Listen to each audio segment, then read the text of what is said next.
बिकरू कांड के दुर्दांत विकास दुबे के खात्मे के बाद अब विकास की पत्नी ऋचा दुबे पुलिस जांच की रडार में फंस चुकी हैं। ऋचा पर आरोप है कि बिकरू कांड को अंजाम देने के बाद सिम कार्ड के प्रयोग और दस्तावेजों से खिलवाड़ और गुमराह करने का आरोप तय किया गया है। साथ ही ऋचा पर यह भी आरोप है कि ऋचा को पूरे घटनाक्रम की जानकारी थी और वो विकास दुबे के काले कारनामों में भी शामिल थी। आपको बताते चले कि बिकरू हत्याकांड के बाद विकास दुबे की पत्नी ऋचा दुबे को पुलिस ने क्लीन चिट देकर छोड़ दिया था, लेकिन एसआईटी की रिपोर्ट में हुए चौंकाने वाले खुलासे से ऋचा का बचना मुश्किल हो गया, क्योंकि एसआईटी की रिपोर्ट में खुलासा हुआ है कि विकास दुबे की पत्नी ऋचा अपने रिश्तेदार और विकास के खास गुर्गे फर्जी आईडी से सिम लेते थे।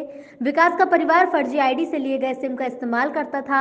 एसआईटी की सिफारिश पर कानपुर पुलिस ने ऋचा दुबे पर एफआईआर दर्ज कर दी है, जिसके बाद अब चर्चा है कि पति की मौत के बाद अंतिम संस्कार में शामिल होने आई ऋचा दुबे का अभाव जिस तरह से झलक रहा था, तो लग रहा था कि विकास दुबे के बाद अब ऋचा दुबे के हाथों में कमान होगी।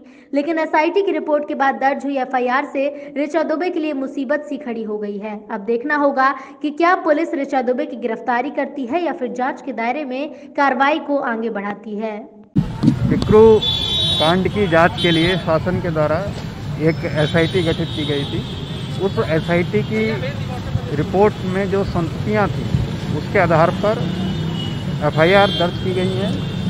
इसमें एक एफआईआर फर्जी शपथ पत्र देने पर और तथ्यों को छिपा करके शस्त्र लाइसेंस लेने की दर्ज हुई है, जिसमें ऋचा दुबे जो विकास दुबे की पत्नी है और इनके अन्य परिवार के सदस्यों को उसमें नामित किया गया है। इसके अतिरिक्त कुछ ऐसे लोगों पर भी एफआईआर दर्ज की गई है जिन्होंने फर्जी नामों से सिम कार्ड ले रखे थे और उसका प्रयोग कर रहे थे।